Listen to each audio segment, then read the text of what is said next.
In the 60s, VW acquired Audi NSU, a manufacturer who had relied too long on antique two-stroke technology and was then bought by Mercedes. Mercedes tried to jazz up the mediocre Audi cars with even more mediocre Mercedes engines, and finally gave up because everything got too expensive. In the mid-60s, VW was in high demand for production capacity to make more of their air-cooled Beetle and VW 1600.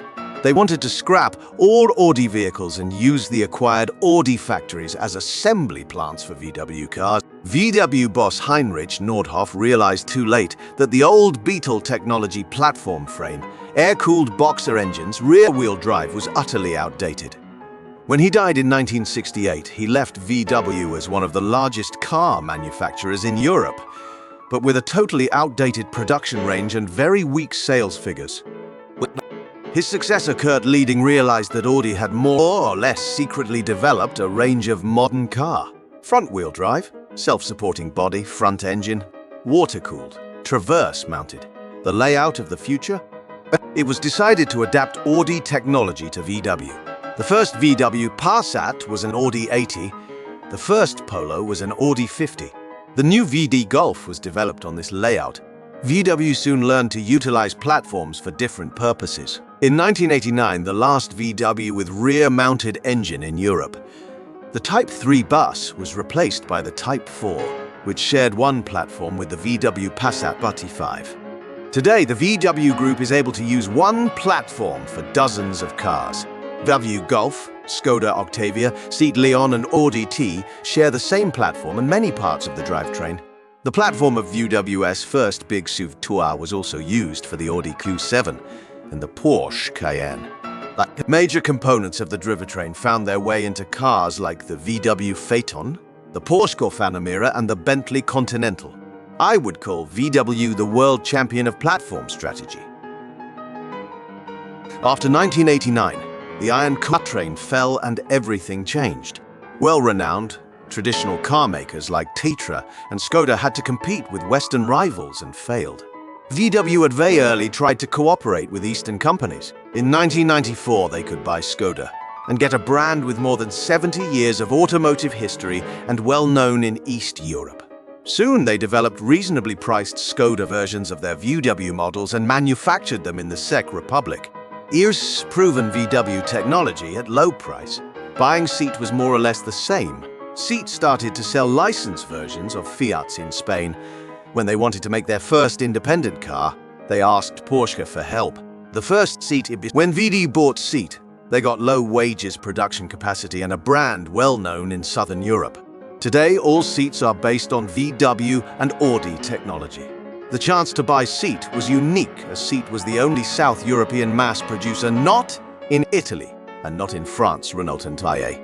By the way, other manufacturers also took their chances in the Eastern Bloc. In the Soviet days, Romanian car maker Dacia used to make Renaults under license. Today, they are the low-price brand of Renault. And Fiat gave licenses to Poland. Today, they are building Fiats over there. Today, Volkswagen stands for mid-priced middle-class cars, somewhat more expensive as their competitors from Italy or Korea. Having a choice of brands helps VW to tailor cars to the needs of markets without damaging their core brand. A VW is seen as more valuable as a Seat or a Skoda. Therefore, you can sell Seats and Skodas to markets which can't afford VWs. VW Group has also bought manufacturers of expensive cars like Lamborghini, Bentley and Bugatti. These manufacturers benefit from the huge RAD budget of VW Group. A car like the Lamborghini Murcielago is expensive, but it is sold in relatively small quantities. So Lamborghini alone does not have the resources for endless RAD. But the Murcielago shares most of its technology with the Audi Rate. Audi even installed the V10 engine of the Lambo into their Seat sports sedan. Bugatti and Porsche are different stories. It seems that Bugatti was more or less a test balloon for VW and a personal challenge for VW CEO Ferdinand Piëch. VW never made real profits with this, and I won't bet money on their future in the next decade. The Beetle was created by Ferdinand Porsche. He is basically the founder of VW in money from the Nazi regime. Today, more than half of VW is owned by the two Porsche families. In many markets, Porsche and VW share a dealership. In the early 70s, VW and Porsche developed a sports car together, the 914-116, driven either by a VW 4-cylinder or a Porsche C6-cylinder engine. Some years later, VW had Porsche develop a sports coupe, but later decided not to build it. And so Porsche launched the 9124M with an Audi engine, a VD Beetle rear axle, and countless VW parts.